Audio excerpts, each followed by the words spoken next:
RDC TV. O Rio Grande se conecta aqui.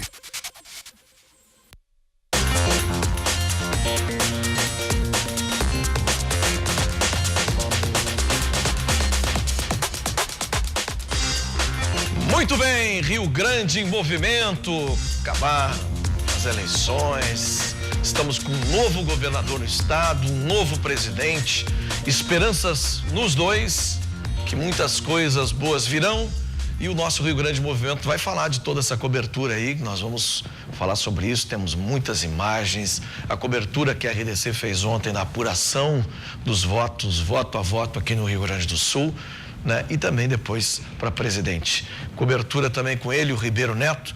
O Ribeiro Neto já pode vir para cá, Ribeiro. Chega aqui. Você estava fashion e hoje veio com aquele blazer. Ontem eu estava clássico, entendeu? Hoje eu já voltei à normalidade, que é o meu estilo fashion. Mas olha só, eu quero dizer uma coisa para você, Gaúcho. Eu sempre fui um cara contundente e não vou ser diferente, até porque eu tenho opinião. Isso é bom, isso é importante. E se eu sirvo a casa com a minha opinião, ok, se não, também cada um busca as suas ideias. Toda essa eleição ficou marcada por divisões no Brasil, né? 40 e tantos milhões votaram no Haddad e 50 e... o país está rachado, essa aqui é a grande verdade. Não está rachado, o país vai se reorganizar, porque o discurso do próprio presidente, primeiro presidente, porque o cristão ele tem sempre vergonha, né, se esconde, né, porque os intitulados aí, filósofos e tudo mais, coisa estranha, cristão, não tenha vergonha da sua religião. Também a gente não tem que julgar ninguém se alguém é ateu. Eu busco sempre caráter na pessoa, não busco opção sexual, não busco religião, busco nada. Eu gosto de conviver com pessoas que têm caráter. Isso que eu gosto de conviver. Então, mas é o primeiro, para nós cristãos, o primeiro presidente que ora, faz uma oração antes de fazer o seu pronunciamento. Um pronunciamento que visa buscar o Brasil de volta, todo mundo unido. Ele é o presidente de todos, né? Ele é o presidente de todos. Ele vai ter que ser presidente para quem votou contra e para quem votou a favor. É verdade. Isso é uma obviedade. Agora, ficou marcado uma coisa muito clássica e eu fico muito preocupado com isso, com a cultura e as novas gerações e os valores. Isso só muita escola, muito o investimento em educação e cultura. Não era só ideologia, você é de esquerda, você é de direita, era uma coisa contra uma quadrilha. Mais de 40 pessoas presas, inclusive o grande líder preso. Ora, se alguém acha que é normal um cara que está dentro de um presídio comandar ainda a política e comandar todo um processo eleitoral, aí eu não sei para onde nós estamos indo. Bom, eu quero dizer o seguinte... Eu quero dizer o seguinte, não é novidade nesse país, né? Porque os líderes do tráfico comandam os... Pois então, ficou igualitário o negócio ali, né? Então, o que eu disse sempre para minha filha e vou dizer para a menor que está vindo, é que a gente tem que seguir reto. Não fazer essas coisas. Aí como é que nós vamos dizer para os filhos 40 e tantos milhões ainda que votaram? Espero que essas pessoas olhem bem para frente. O Brasil, acima de uma bandeira, tem o nosso patriotismo, a nossa bandeira, que é ser brasileiro. Isso eu estou muito satisfeito. O discurso é bonito, mas não vai dar certo, tá? Porque terça-feira já tem uma mobilização aí do PT aí pelas ruas e tal. Mas é problema deles. Não vai agregar nada. É problema deles. Mas eu vou te dizer o seguinte, vai ser uma minoria, vai ser cachorro acuando na rua, assim, ó. Sabe quando o cachorro acua nos cantos da rua? Isso é ridículo. Isso é ridículo. É alguém que não sabe perder. Né? Bom, nós tivemos uma grande cobertura ontem extensa, né? Nós conseguimos acompanhar voto a voto, então eu como jornalista, assim como você, né? Nós estamos aí completando 4 meses de RDC TV e já pegamos todo esse processo eleitoral importantíssimo para o nosso país, né? Então a gente fica satisfeito com a cobertura que a gente fez aí. E muita sorte para o novo governador, né? Muita sorte. Tem imagens aí. Vocês podem rodar a imagem quando a gente fala aí, a gente vai narrando as imagens aí que tiver. Pode rodar a imagem aí. Aí, ó. Esse é o comitê do Eduardo Leite, ali na São Geraldo ali. Aqui em Porto Alegre mesmo. Aqui em Porto Alegre mesmo. Ali na esquina da São Pedro com a Voluntários da Pátria. Né? Então ali foi feito todo o encaminhamento, né, do acompanhamento da apuração e, evidentemente, da festa depois com o governador eleito, né? Ele ganhou com 53%. Eu vou dizer uma coisa para vocês. Eu acho que o Sartori... É o governador eleito mais jovem da história. É o mais jovem, com estado. 33 anos. Mas eu quero dizer para vocês que a votação de Ivo Sartori foi muito expressiva. Foi sim. Foi muito expressiva. 46%. E que dá um recado ao novo governador. Exatamente. De que o gringo pode não estar certo, mas ele está quase certo. Entende? Ele fez muita coisa certa. Eu vou te dizer pelo uma número coisa, de votos que ele obteve, né? Eu acho que são dois grandes nomes aí. Nós tivemos no final, nessa reta final, dois grandes nomes. O gringo tem coisas que se pode criticar no governo. Ele foi, às vezes, em alguns momentos foi muito lento, em algumas coisas, mas o gringo é um cara honesto. Tentou fazer algumas reformas necessárias que o Leite vai precisar. O Leite vai precisar fazer as reformas necessárias. Não pensa que esse Estado, pesado do jeito que está, paternalista, cheio de gerências de empresas que não deve ter, vai se desenvolver com Leite ou com qualquer outro nome. Não vai. Ali está meu amigo Ranolfo Júnior, somos amigos há uns 20 anos, já conheço ele, não tem intimidade, temos uma amizade, um respeito um pelo outro, grande pessoa, a segurança pública vai ficar muito valorizada com ele como vice. Se tiver investimento. Não, se tiver investimento.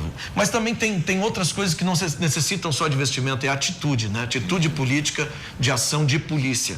Ele foi chefe da Polícia Civil no estado, agora há pouco estava de secretário de Segurança Municipal de Canoas, fez um excelente trabalho, aliás, com investimentos do prefeito Busato ali, que está sendo um grande prefeito em Canoas aí também. E aí a gente está vendo a vitória aí do Eduardo Leite. Está ali também, ó, Fátima Daut, essa mulher bem entusiasmada, que é prefeita de Novo Hamburgo. Está todo mundo lá, está o Lucas Redecker, ó, um deputado federal eleito também. Quer dizer, uma bancada jovem também que deu uma renovada lá na Câmara dos Deputados em Brasília, aqui no estado deu um pouco O novo também. Governador, ele vem com a sua juventude, vem com muita vontade e imagino com muita ambição também, porque ele deixa claro isso, pelo menos nas entrelinhas. Mas eu espero que...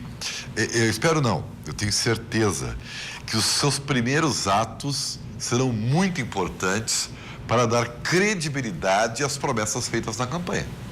Né? Verdade. Então ele sabe que ele tem essa responsabilidade e a gente espera, né, que ele as cumpra. Né? Agora é o seguinte, o tom do... Não vale mais a desculpa de que o governo está falido. Todo mundo sabe que o Rio Grande do Sul está falido. Se candidatou para isso. Essa desculpa não existe mais. Agora, o Sartori ontem saiu por cima, disse que vai ser muito democrático, vai esperar o Eduardo Leite de portas abertas, tudo que ele precisar. O Eduardo Leite deu uma escorregadinha no final ali, que disse ganhou da velha política e tal. Tem que cuidar, porque ele vai precisar da bancada do MDB. Ele vai precisar dos outros apoio, aliados, de apoio.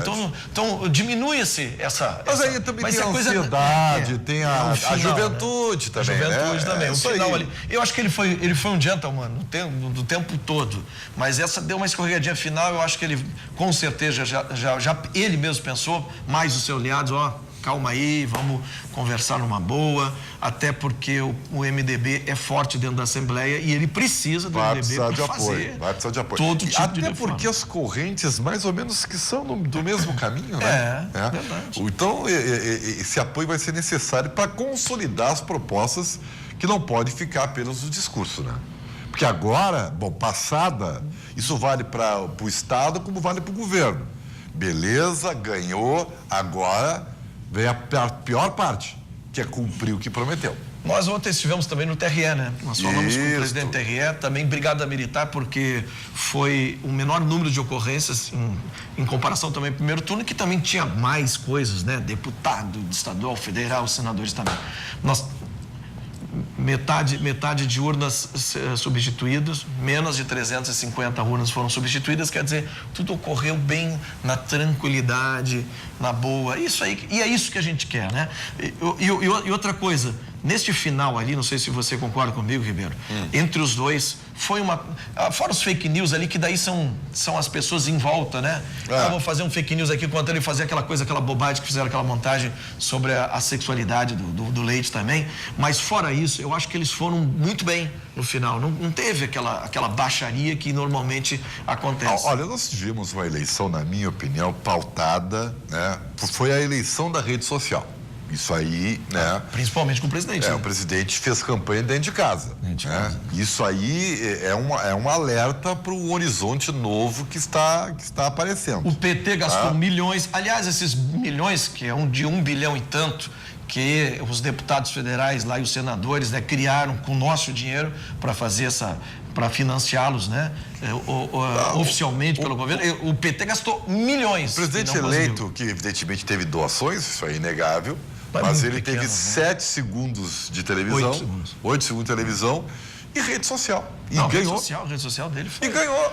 Sabe, então, isso aí fica como uma referência, né, para o que vem pela frente. Bom, mas você já pega aqui no estado o Marcel Van Hatten, que foi um deputado federal. Mais de 300 muita mil rede votos. social. É que o Marcel Van Hatten, assim como o Bolsonaro, eu estava olhando agora o Globo News de manhã também, eles fizeram toda de quando começou a campanha do Bolsonaro, há 4 anos atrás, e começou pela rede social. O Van Hatten também foi um deputado que usou muito a rede social na Assembleia para divulgar cada coisa que ele fazia, e aí ele teve esse número expressivo, que ele vai já fidelizando um público que vai, além de seguidor, é o eleitor dele, né? Claro que sim. Outro deputado que foi eleito deputado estadual agora, que é o Issurcó, professor de Novo Hamburgo, ele fez mais de 30 mil votos, 33, se não me engano, também muita rede social. Ele era um vereador em Novo Hamburgo que trabalhava muito com a rede social. Eu estou aqui agora no bairro tal, falando com fulano de tal, toda hora dando satisfação ao seu público que já o elegeu pela rede social e acompanhava pelo Facebook. Eu quero dizer uma coisa para vocês, eu falei isso antes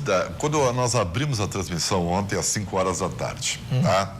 E eu falei isso antes da abertura das urnas, porque como jornalista esportivo, eu me sentia um pouco impedido de ficar manifestando opiniões, até porque não era basicamente a área do Ribeiro Neto e as verdades da bola, e eu usufruo dessa parte quando estou aqui falando de política. E repito que, na minha opinião, eu não acho que nós tenhamos tido assim, a melhor opção, nem de um lado nem de outro. Tá? A presidência. A presidência. Inclusive, eu acho que eu digo isso claramente, sem problema nenhum, são os caçadores de mentes contra o Kinder Ovo. Né? O que é o Kinder Ovo? O Kinder Ovo você não sabe o que tem dentro. É uma grande surpresa. Então, Bolsonaro é um ponto de interrogação. Mas, ao mesmo tempo, nós tínhamos a certeza do que era do outro lado. Então, o povo optou por um ponto de interrogação, outra a certeza que, infelizmente, é negativa. E essa que foi a fita opção. Enquanto esse país não for federalizado literalmente, o que quer dizer isso? Que os estados tenham mais autonomia, que o que se produz aqui fique aqui, né? Não será possível administrar o país. O país é muito grande para ser centralizado o poder financeiro. Aí a roubalheira fica fácil. Para você ver como então, ótima democracia assim. E o respeito às opiniões. Né? O Ribeiro tem a opinião dele. Eu, por exemplo, como apresentador de TV, sempre fui contundente contra a bandidagem, sempre defendi que os bandidos, estupradores tivessem uma pena muito maior e que realmente ficassem dentro da cadeia. Não é como hoje que tem progressão de pena porque a lei de execuções penais alcança o cara porque se ele se comportar. Então, a minha opinião é diferente. Ele disse o discurso exatamente que eu sempre defendi e aí eu me encontrei com ele. Entendeu? Eu acredito e as pessoas têm medo de dizer que são de direita, porque ser de direita parece que você fala um palavrão, as pessoas gritam, até deve ter pessoas aí já vendo, meu Deus, olha lá tá falando. Pois é, mas tem opinião aqui e eu não defendo uma intervenção militar, eu defendo pelo voto como aconteceu. Mas eu defendo uma pessoa que tem uma mão mais forte para esse olhar da segurança pública, para esse olhar da família, dos valores e do patriotismo. É isso. Então, assim, se isso é ser de direita, pode me qualificar porque é assim que eu sou mesmo. Eu quero um país melhor. Agora, não tenho político e nem bandeira política nenhuma de estimação. Minha bandeira é brasileira, minha bandeira é gaúcha e brasileira. Se este cara errar mais adiante, vou ser o primeiro com a maior tranquilidade de dar-lhe pau nele. Dar-lhe pau e criticar. É isso. É isso aí. Não, tá feito. É isso aí mesmo. Vamos assistir um pouco de ontem sobre segurança pública aí? Pode colocar. Qual é a carência? Daqui a pouco eu vou chamar a redação lá com números de outros estados. Qual é a carência? Eu tô querendo fazer uma avaliação macro para voltar não é.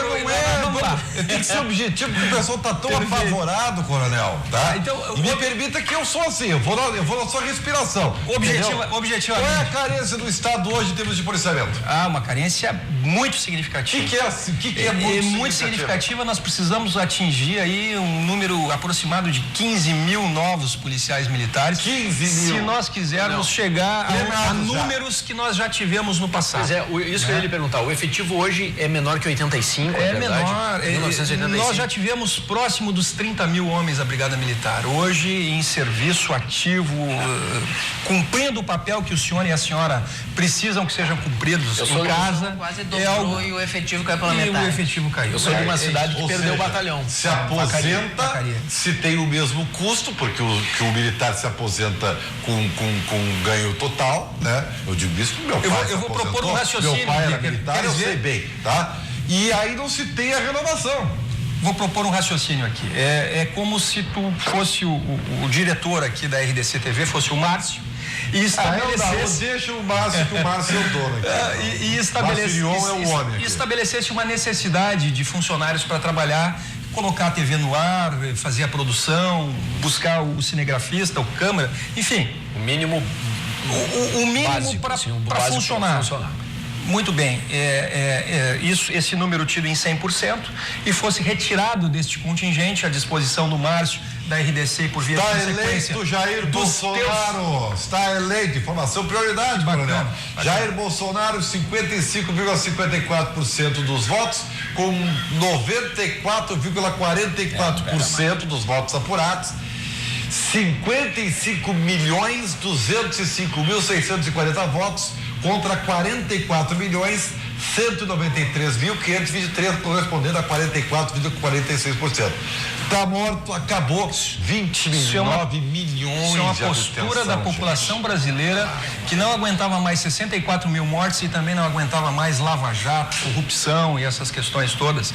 E tem depositado neste candidato, ora presidente da República, toda uma expectativa que se possa ter seriedade, probidade, todos aqueles elementos da administração pública, a eficiência. Eu acho até que o presidente da associação é candidato a ser comandante-geral da Brigada Militar, viu? Não, mas ele está na reserva. Ele não pode mais. Ele já está na reserva? Mas ele é o presidente... Não, mas ele é presidente da associação. É? Ele está na reserva já. Não, ele não... Tem certeza que ele está na reserva? Então não pode mais. O grande candidato aí a ser comandante-geral da Brigada é o Coronel Amorim. Ah, é? Grande cara, grande técnico. Aliás, o atual também, o Ikeda, é maravilhoso. Também acho. Tá bom, vamos virar a chave? Ou quer ir da redação? Roda a vinheta do Ribeiro aí primeiro. Agora eu viro a chave. Ele tem que falar sobre o esporte e aí depois eu vou para a redação. Ribeiro Neto e as verdades da bola. Oferecimento Trilegal. Sua vida muito mais Trilegal. Daqui a pouco eu volto, tudo sobre o que aconteceu no final de semana, e, é claro, a projeção do grande jogaço de bola amanhã pela Libertadores da América. Mas isso é assunto para daqui a pouco, tá bom, Forcolen? Ok, Ribeiro. Beleza. Vamos então para a redação. Lilian Belim, bom dia. Muito bom dia, Forcolen. Bom dia aos nossos telespectadores. Iniciando essa semana, então, pós-eleições, em que todo mundo agora comenta aí a semana toda, esse vai continuar sendo o comentário. Também são as notícias que eu trago agora no início do programa, mas antes, vamos saber como é que vai ficar o tempo hoje, né? O pessoal estava bem apreensivo, achando que ia chover no dia da eleição, acabou que mudou o tempo, não se confirmou, ficou tempo bom e deve seguir assim. Hoje, a gente já tem sol aqui na capital gaúcha, na maior parte do Rio Grande do Sul, e temperaturas mais amenas. Vamos dar uma olhada aí nos termômetros, como é que vão ficar hoje aqui na região, em outras partes do estado. Aqui na capital, amanhecemos com 16 graus, deve chegar aos 25 mais no final da tarde, no meio da tarde. Por enquanto, ainda seguem as temperaturas mais amenas.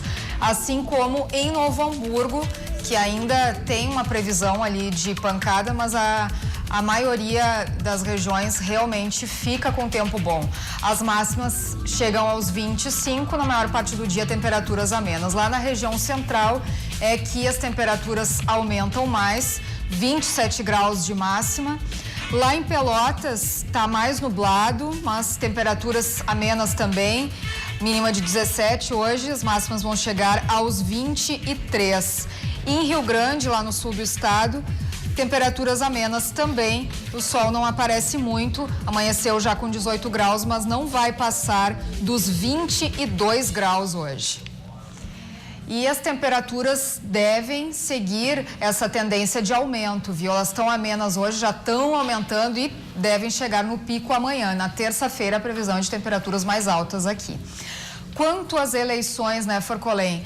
O Eduardo Leite, então, do PSDB, foi eleito governador do Rio Grande do Sul com mais de 3 milhões de votos, o equivalente a 53,62% dos votos válidos, contra aproximadamente 2 milhões de votos do oponente José Evo Sartori, do MDB, que ficou, então, com um percentual de 46,38%. Então, com isso, os gaúchos mantêm a tradição de não reeleger um governador.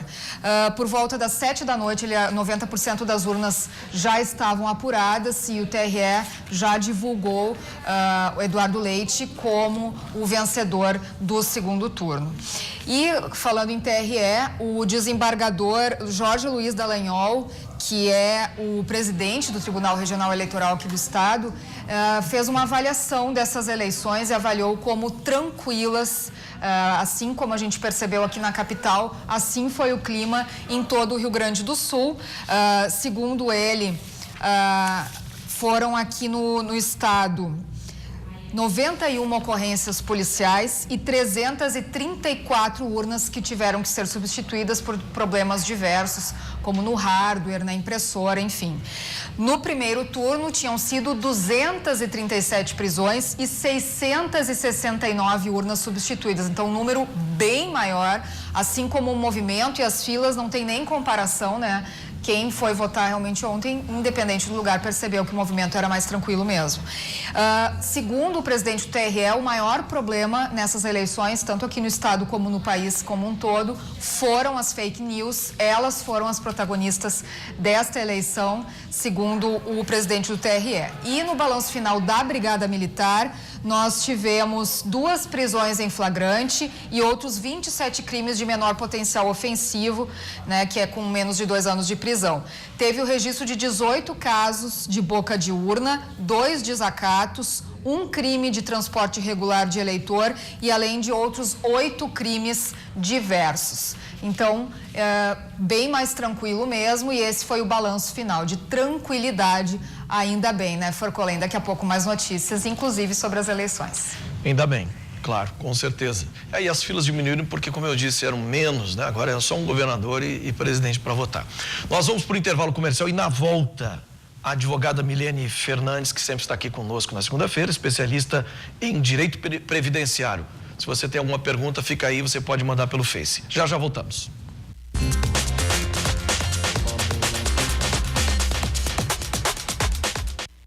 Estamos de volta aqui com o Rio Grande Movimento. Você pode fazer perguntas aí pelo Facebook. Coloca aí o nosso endereço, por favor, aí, Chiclé. Aí, você pode entrar no Facebook e mandar sua pergunta, mas nós já temos perguntas aqui. Doutora Milene, tudo bem? Tudo bem. Seja bem-vinda. Muito obrigada. Segunda-feira sempre é o seu dia aqui.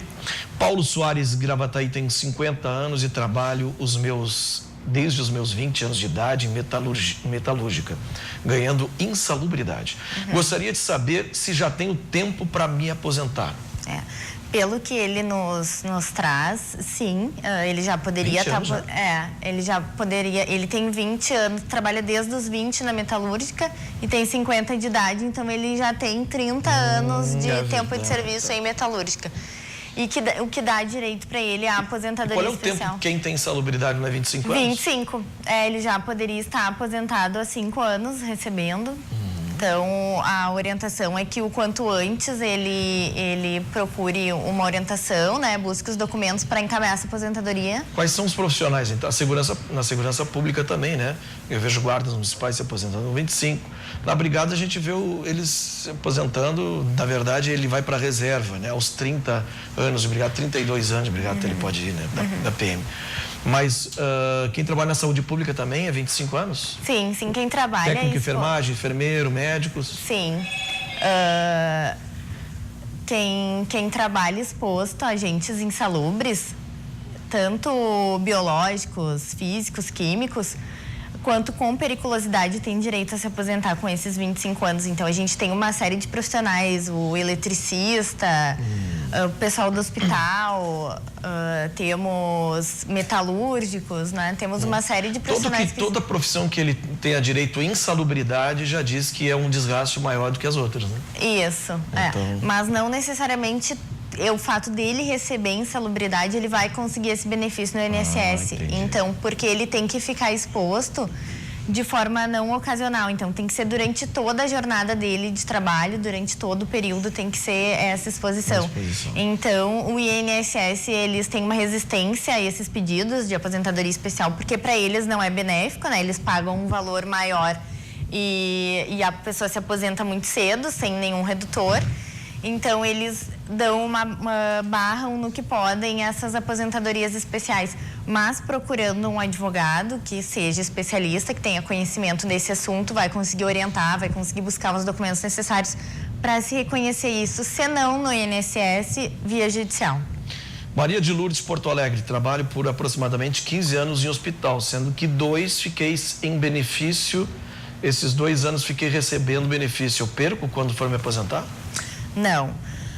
Benefício é em auxílio-doença, provavelmente ela teve esses 2 anos afastada aí, dentro desses 20 que ela já presta esse serviço, então os 20 anos dela vão contar como especial. A gente tem uma decisão ela está suspensa, aguardando decisão do Tribunal Superior, que é para reconhecer esse período também que ela ficou afastada como especial, para que ela não tenha prejuízo na aposentadoria dela. Porque se não for reconhecido esse tempo como especial, ela vai ter que fechar os 30 anos.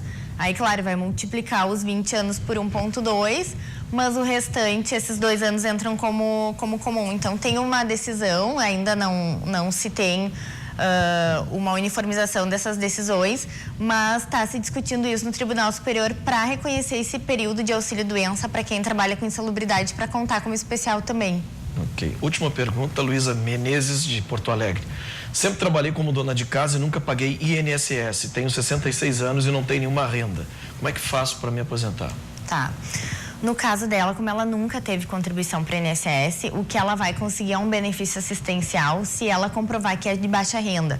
Então, esse benefício assistencial é para idoso ou para quem tem alguma deficiência, que nunca contribuiu para o INSS ou que contribuiu há muito tempo, mas que hoje não tem mais essa qualidade de segurado para pedir algum benefício.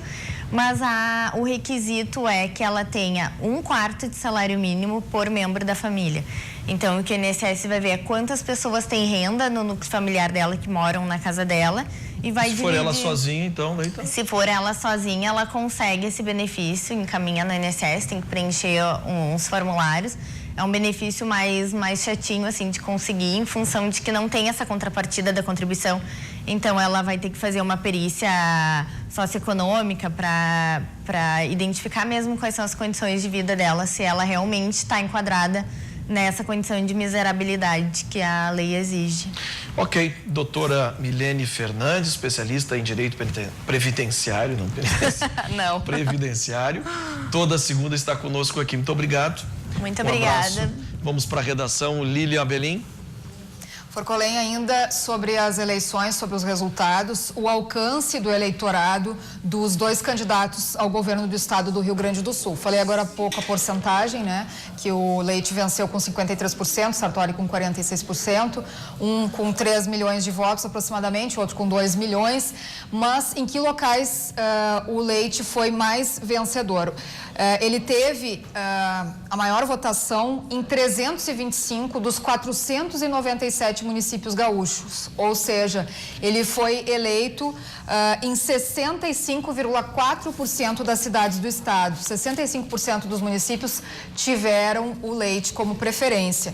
Pelotas, que é a cidade dele e em que ele foi também prefeito e optou por não se reeleger, foi a que ele obteve maior votação, 90,3% dos votos. E as outras cidades ali que venham na sequência são todas ali do sul do estado, como Capão do Leão e outras ali da região de Pelotas. Sartori também saiu vitorioso na sua região, da Serra Gaúcha, onde ele venceu ali praticamente todos os municípios, com uma média ali de 60%, chegando até 80% da preferência dos votos. Saiu vitorioso, então, em 172 municípios, a maioria deles na sua região.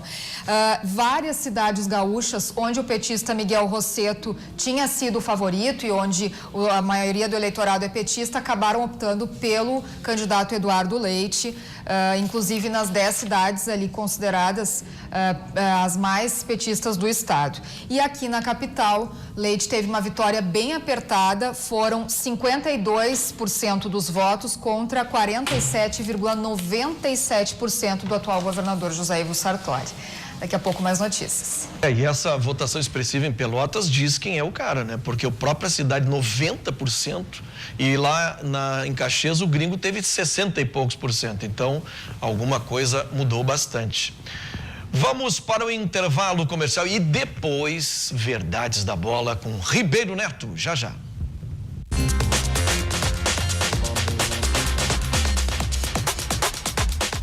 Ribeiro Neto e as Verdades da Bola. Oferecimento Trilegal. Sua vida muito mais Trilegal. Gente, dessa semana garanta o seu Trilegal e volte do feiradão, olha só, de moto com 10 mil na garupa. É pouco? Volte num Toyota Etios. Ou volte do feriado para uma casa com um carro na garagem e 1 ano de supermercado. O Trilegal enlouqueceu. O Trilegal tá demais, gente. Vou repetir, uma moto com 10 mil na garupa, ou uma Toyota Etios, ou também volta do feriado com uma casa com um carro na garagem. Faça um feriadão Trilegal e volte premiado Trilegal. Sua vida muito mais Trilegal. Que beleza, Trilegal é demais, né? Olha aqui, vamos começar falando de Grêmio, porque afinal de contas, né, eu sei que o final de semana nós tivemos jogo sexta, sábado, e a eleição no domingo aí meio que pulverizou a questão do futebol, que volta com tudo agora, né? O Inter vai se preparar para enfrentar o Atlético Paranaense, mas amanhã nós temos jogão decisivo na Arena, Grêmio e River Plate. Meu caro João Batista Filho, já temos informação de quem está fora, de quem está dentro. Quem é que vai substituir o Kahneman? Estou fazendo aqui a oração. Me diga aí, Calma, Ribeiro, olha só, deve ser o Paulo Miranda. Boa tarde para ti, para todo mundo que está nos assistindo. O Paulo Miranda ficou de fora da partida do último sábado. Quem jogou foi o Bressan, ao lado do Kahneman. E tudo indica que Jeromel e Paulo Miranda, como o Paulo foi preservado, vão compor o sistema defensivo. Tá? Esta a primeira principal mudança do Grêmio na zaga. Só que tem outras importantes também. A gente já sabe que o Ramiro está de volta, que o Michel seguramente vai ser titular, mas tem principalmente ali na ponta esquerda a dúvida do tricolor. Se quem será o titular será o Everton. O Everton ontem voltou aos treinamentos com bola, treinou normalmente com bola e ele estará à disposição do técnico Renato Portaluppi. Mas o mesmo não se pode dizer do Luan. A gente ainda não sabe se, aliás, no mesmo não se pode dizer se do Luan, não. Ele não está concentrado. O Luan está fora, inclusive da concentração do tricolor. O Luan Ribeiro. Posso fazer uma pergunta para ti? Claro, deve.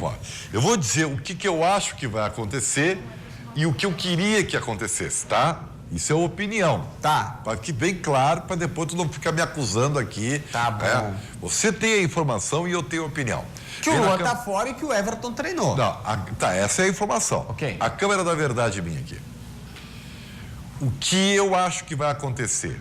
O mesmo time que jogou contra o River Plate e o Everton no banco de reservas, com o Paulo Miranda, né? No lugar do Kahneman, seja o que Deus quiser. Como é que é o Paulo Miranda? Paulo Miranda, tá. Se fosse o Bressan, seria de joelhos aqui. Ai, meu Deus do céu, tá? Bom, mas enfim, isso é o que eu acho que vai acontecer. O que eu faria, atenção, eu faria, tá? Michel de zagueiro e Everton no time. Que bom que tu não é técnico, né, Ribeiro? Tá bem? Não, graças a Deus. É o que eu faria para garantir o pênalti, botar os melhores, tá? É o que eu faria. Tá anotado aí? Tá gravado aí? É isso aí. Mas enfim. Agora, tem uma coisa também, tá, JB? Fale. O Bressan jogou sábado e comprovou que ele não pode ser o jogador de terça-feira, né? Até porque o Grêmio tomou 3 gols, né, Ribeiro? Ficou claro que... Mas se Renato for Renato... Sim. Atenção, se Renato for Renato... tenho medo. Vai de novo uma oração aqui. Eu não duvido que ele coloque o Bressan. Ô, Ribeiro, tem um outro assunto. Ribeiro? Vai. Tem um outro assunto contigo, olha só. Coloca na foto aí, o D'Alessandro recepcionou a delegação do River Plate. Sim. E detalhe que tá no site Olé, inclusive, que o River tá no mesmo hotel em que o Renato Portaluppi mora. Eles estão em solo inimigo.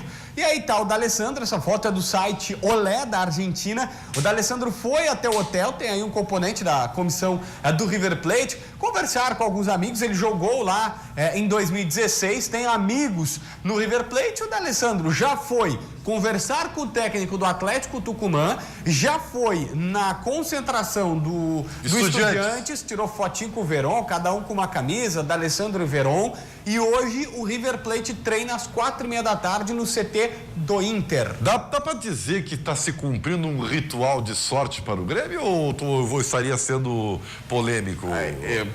Da tua parte, te explica aí.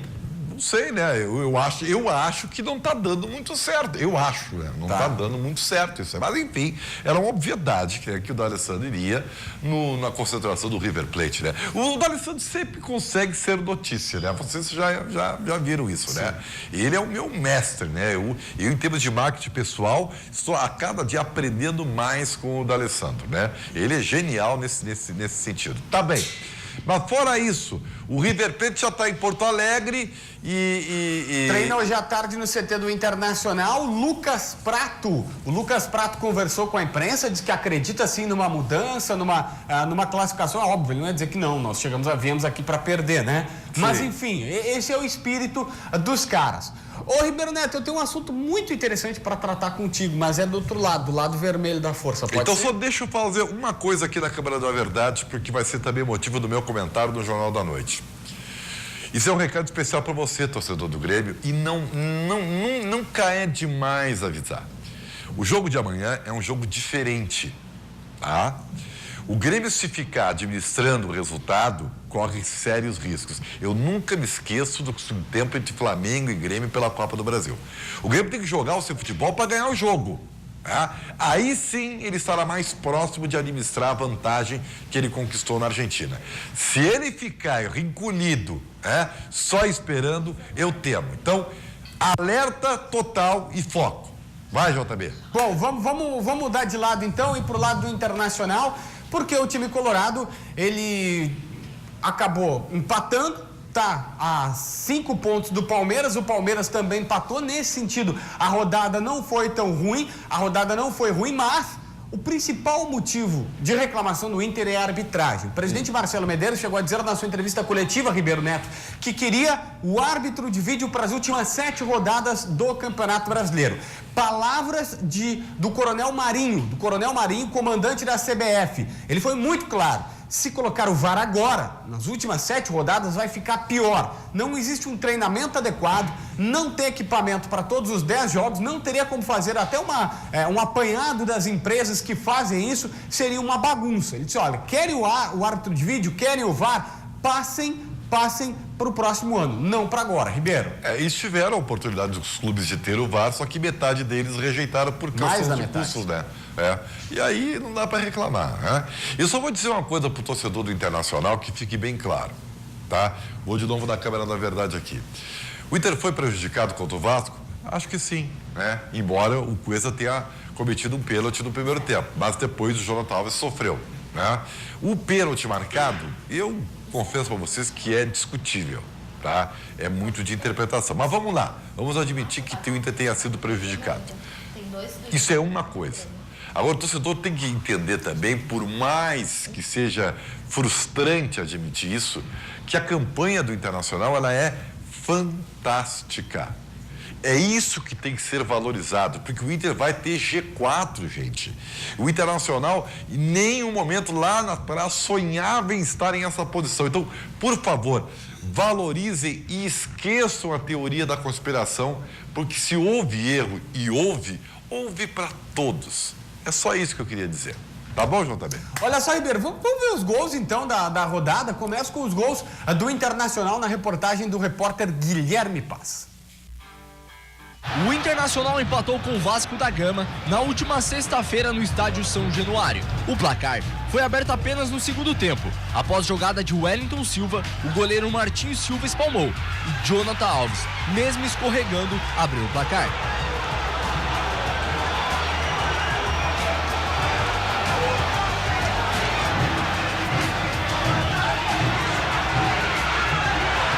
O resultado colocava o Inter a 3 pontos do líder Palmeiras, mas aos 46 minutos do segundo tempo, Kelvin invadiu a área e foi derrubado por Cuesta. Um lance muito polêmico, em que o Inter reclamou bastante da arbitragem.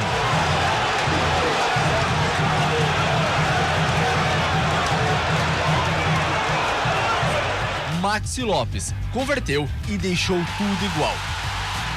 Vasco 1, Inter também 1. O resultado do final de semana do Internacional, e o Grêmio jogou também no último sábado. Só que o Inter perdeu jogadores para a partida contra o Atlético, né? Edenilson expulso, ofenderam o árbitro depois da partida, e o Rodrigo Dourado, que levou o terceiro cartão amarelo. Jonathan Alves também. O Jonathan Alves também, é verdade, bem lembrado, o Ribeiro Neto, mas o Jonathan reserva tudo pro Damião voltar. Olha só, tem o jogo do Grêmio também, o Tricolor não foi bem não, vamos ver.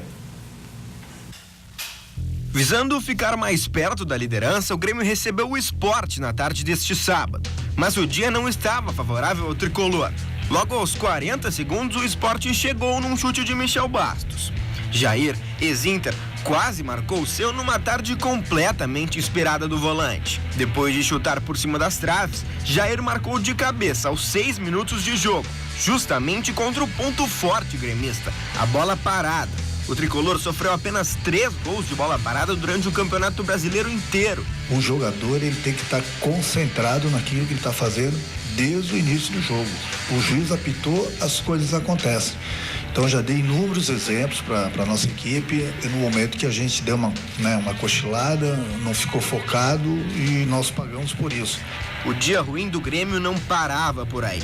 Bressan falhava, enquanto o Jair dava show. O tricolor pressionava muito, com ataques de Tony Anderson e Madison, mas não foi suficiente para o empate. Matheus Gonçalves, aproveitando o erro da zaga gremista, aumentou para o Sport. O Grêmio deu mole e o Sport soube se aproveitar. Tiveram qualidades para fazer os gols, entendeu? Então não adianta tirar os méritos do adversário, achar que só o Grêmio falhou. O Grêmio falhou e o adversário teve seus méritos. Mas Matheus Henrique, na sobra do goleiro do Sport, diminuiu para o Grêmio. O tricolor quase chegou ao empate com Caio, mas não foi suficiente. Final de primeiro tempo, Sport 2, Grêmio 1. O Sport teve bem menos oportunidades que a gente e aproveitou melhor. Então a gente não pode ficar aqui dando desculpa que o gramado estava um pouco ruim ali no meio e por isso nós erramos passes e por isso que o Sport ganhou. Não. Já no início do segundo tempo, o time gaúcho mostrava que não iria desistir. PP quase empatou, mas o empate veio mesmo no pênalti sofrido por Madison. E na bela cobrança de Juninho Capixaba. 40 segundos depois, quando tudo parecia melhorar para o Grêmio, Gabriel colocou o time de Pernambuco novamente na frente. Mas o jogo não parava. Todos os times tinham suas oportunidades e o Grêmio empatou com Tony Anderson. Mas lembra quem estava numa tarde inspirada? Ele mesmo, Jair, marcou o último gol do Sport para voltar à frente e sacramentar a vitória do time de Pernambuco. Sport 4, Grêmio 3. Faltou um pouco de concentração, juntando com os gols infantis que nós tomamos. Então eu sempre falo para vocês, eu falo para eles, que a bola pune. Damos mole e o Sport venceu uma partida que a gente precisava de um resultado bom, né? Para não deixar o pessoal da frente se distanciar. Com a derrota, o Grêmio fica em 5º lugar no Campeonato Brasileiro e muda totalmente o seu foco para terça-feira, quando enfrenta o River Plate no jogo de volta da Copa Libertadores. Tá aí, a reportagem do Pedro Oliveira. Tchau, Ribeiro. A única coisa boa do jogo foi o Matheus Henrique. E o... Única, tá? O resto foi uma piada, o que aconteceu aí. tá? Tomara, né?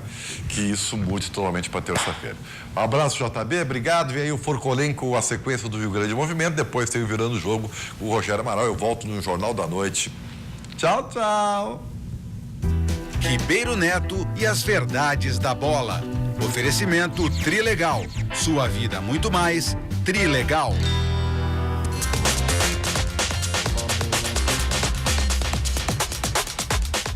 Fica a dica para você renovar a sua casa, deixar os ambientes muito mais aconchegantes com cortinas ou persianas. Da onde, Peter? Aqui da Espaço Decor. Firmamos uma parceria muito forte com a marca Sanlux, uma empresa 100% gaúcha e com cortinas e persianas de até 5 anos de garantia. Não tem no mercado. E aquela promoção imperdível para quem assiste a RDC TV. Vamos lá, cortina rolô Double Vision, linda, maravilhosa, a partir de R$ 249 o metro quadrado e de brinde já vem o bandô. E tem também cortina rolô, tecido translúcido, a partir de R$ 139 o metro quadrado. 3029-8470 ou... Avenida João Valig, 706, pertinho do Shopping Guatemi. Tá vendo a instalação? A sua melhor opção. Espaço Decor.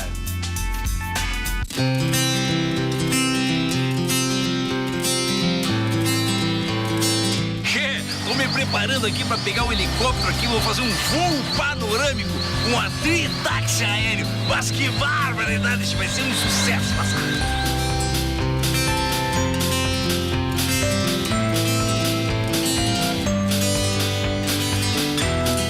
Mas olha só a cascata do Caracol aqui em Canela.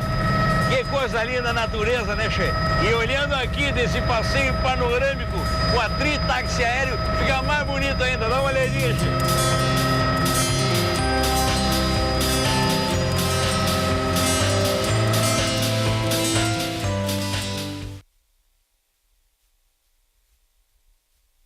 Sextas-feiras, às 5 da tarde, aqui na RDC TV, ao vivo, o programa Que Esporte espera por você. Com o comando de Guilherme Paz e Paloma Maino, apresentamos todas as modalidades do mundo esportivo, deixando o nosso telespectador por dentro de tudo o que acontece no esporte amador e profissional do Rio Grande do Sul. Que Esporte é reprisado aos domingos, 2 da tarde. Oferecimento Grêmio Náutico União. Esporte é o que nos une.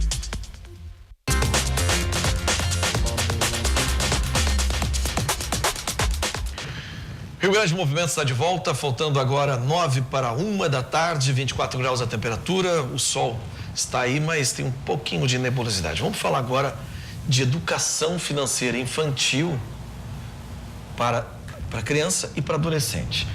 O lançamento do novo livro da gaúcha Ana Pregárdia, imortal da Academia de Letras e Artes e Cultura do Brasil, lançou no último dia 25 de outubro em Porto Alegre o seu 15º livro. O Parque do Tempo. É Parque do Tempo, né? Parque. Você é a primeira mulher na academia? Primeira gaúcha, primeira mulher gaúcha a assumir uma cadeira, né? De imortal acadêmica na academia. Esse livro aqui é para crianças, ó. Você vai brincando, você vai ensinando como, desde pequenininho, eles compreenderem qual é, né? Da onde vem o dinheiro, como é que é fabricado e tudo mais. E ela estava falando uma coisa da caixa mágica, que é a caixa de saques, né? E a minha filha, com 6 anos, a mais velha, agora está com 12, ela disse uma vez para mim: ah, pai, é só passar ali na caixa e tirar. Peraí, não é assim, filha, tem que ter para tirar, né? Então, tudo isso tem aqui, né? Uma breve brincadeira ilustrativa com pinturas e com perguntinhas que vai estimulando ela a entender. Isso. E agora, neste aqui, o que vai abordar? Esse aí também é de educação financeira, só que esse aí é para adolescentes, né? Para adolescentes e jovens. Então, eles começam a ler, ele é um livro multiverso. O que ele é? Ele é um livro que tem que o jovem vai escolhendo, vai olhando pelas hashtags e dependendo do que ele escolher, ele tem caminhos diversos. Então, esse livro, ele tem pelo menos aí uns 15, 16 finais e infinitos caminhos. Dependendo do que ele escolher no livro, ele vai por um caminho que vai, por exemplo, aprender sobre criptomoedas e bitcoins lá na Holanda, na época da crise das tulipas. Se ele escolher outro caminho, Porque no final de cada capítulo, digamos assim, ele tem uma escolha. Se você quer tal coisa, vá para o número tal. Se quiser tal coisa, vá para o outro número. E assim ele vai aprendendo sobre educação financeira e lendo, A tua formação é economia? É administração. Administração. Minha formação base na graduação é administração. Isso. Você também podia falar para a gente, na educação financeira das escolas, né? Qual a perspectiva com o novo presidente do Brasil? Então, a educação financeira... Antes que você fale, sim. só para dar mais um dado, porque a bolsa subiu, o dólar baixa cada vez que a expectativa era de ganho em Bolsonaro. Sim. E agora essa conversa que ele teve com o Trump, que pode trazer muitos investimentos norte-americanos, como é que você vê isso? Então, a educação financeira, ela é necessária para o nosso dia a dia. É uma coisa que todos nós temos que saber lidar e temos que aprender desde pequeno. Sim. Já é um tema que o MEC anteriormente, já no ano passado, colocou como tema obrigatório nas escolas. Mas uma coisa é o tema se tornar obrigatório perante uma diretiva governamental e outra coisa é ele realmente ir para as salas de aula. Ele realmente se tornar realidade lá na ponta, com o professor conseguindo fazer isso junto com seus alunos. Sem dúvida nenhuma, colocar uma diretiva dessas é uma coisa interessante. Agora, não adianta ela existir sem ser aplicada. Sim. Então, uma das principais expectativas agora com o novo governo é que realmente existam condições para que os professores possam trabalhar isso, tenham recursos, tenham ferramentas, tenham formação, para colocar em prática o que é a educação financeira com seus alunos. Porque é ilusório achar que só uma diretiva no papel vai mudar a educação na ponta. Para o professor, ele tem muita coisa para fazer, não basta só uma diretiva de cima para baixo. Sim. Tem que dar condições para que ele trabalhe, né? Claro. Essa é uma das expectativas. Essa é uma das expectativas, quer dizer, colocar essa educação financeira mais forte e mais ilustrativa. Dá condições para que os professores... Mas e como é que você vê fazer esse movimento todo para o Brasil? Você, como... Esse movimento, ele já está acontecendo, os professores têm vontade, mesmo sem nenhuma condição praticamente de colocar e de dar uma educação melhor para os seus alunos, sem materiais, sem estrutura, sem receber, muitas vezes, né? Eles, ainda assim, por amor, porque não tem outra explicação, senão por amor. Porque também tem muita ideologia, né? O capitalismo é um grande vilão, e aí tem professores que têm lá uma bandeira ideológica e ficam fazendo isso. Tem a ideologia que não quer, porque acha que, digamos assim, isso é do mal. Só que a gente tem que entender uma coisa. Por exemplo, quando a gente fala de educação financeira, finanças, na origem etimológica da palavra, ela quer dizer solução amigável para uma situação ou problema. Ela não quer dizer dinheiro. Ela não quer dizer nada a ver com moeda, ela não quer dizer dinheiro. Então, quando a gente fala educação financeira nas escolas, a gente não está falando capitalismo. E outra, né? A gente aprender desde cedo a se auto-administrar é uma coisa muito bacana, né? Porque eu fui um cara muito ruim nessa administração financeira comigo mesmo, entendeu? Sempre fali os meus ganhos. Então, assim, se a gente tem essa educação lá de pequeno, a gente tem uma visão diferente de como gastar, de como investir, de não fazer coisas, né, loucuras. Isso, e até para os pequenininhos, por exemplo, não é falar de dinheiro, mas, por exemplo... ok. Muito obrigada. Que estão me chamando aqui, mas fica aí, ó. Agora, esse é o novo livro da Ana Pregardier, ela que é a primeira mulher gaúcha a ser imortal da Academia de Letras, de Artes e Cultura do Brasil. Vamos ficando por aqui, obrigado pela audiência. Vem aí o Virando o Jogo. Amanhã tem jogo do Grêmio, toda a rodada do final de semana, tudo com eles lá, Rogério Amaral e equipe. Até amanhã, ao meio-dia.